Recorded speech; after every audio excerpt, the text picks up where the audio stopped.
সুপ্রিয় দর্শক আসসালামু আলাইকুম, welcome back to my channel. আজ শেয়ার করছি মুগ ডাল দিয়ে কাতল মাছের ডাল রান্নার রেসিপি।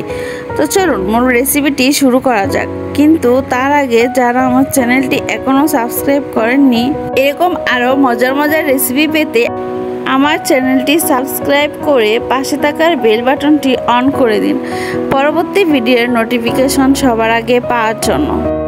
আমি এখানে 1.5 কাপ পরিমাণ মুগ ডাল নিয়েছি।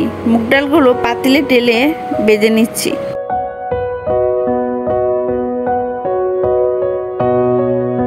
মুগ ডালটা ভাজতে ভাজতে আমি এখানে একটা তেজপাতা দিয়ে দিলাম, এতে ঘ্রাণটা ভালো আসে।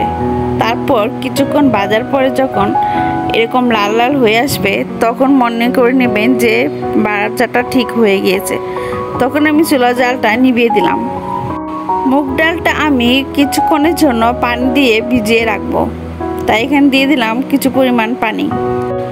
এখানে আমি নিয়েছি কাতল মাছের মাথা সহকারে কিছু মাছের অংশ, লেজ। বড় মাথাটা আমি এরকম ছোট ছোট করে টুকরো করে নিয়েছি। ডালটা সিদ্ধ হওয়ার জন্য আমি প্রেসার কুকারে দিয়ে দিলাম, চট জলদি রান্না হওয়ার জন্য। আপনার ছেলে নর্মালিও ডালটা সিদ্ধ করে নিতে পারেন। অল্প পরিমাণ পানি দিয়ে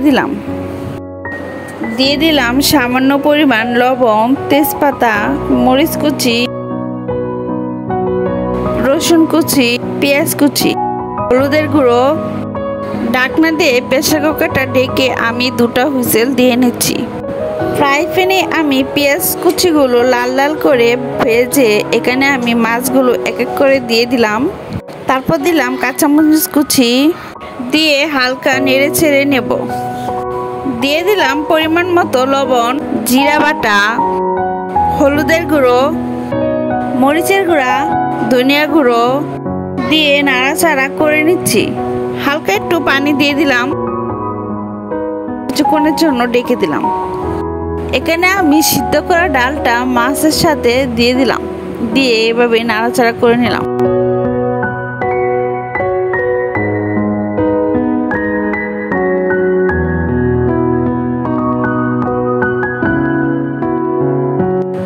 অল্প পরিমাণ পানি দিয়ে কিছুক্ষণের জন্য ডেকে দিলাম। আজ এই পর্যন্তই। পরবর্তীতে নতুন কোনো রেসিপি নিয়ে আসবো। সেই পর্যন্ত সবাই ভালো থাকবেন, সুস্থ থাকবেন। আল্লাহ হাফেজ।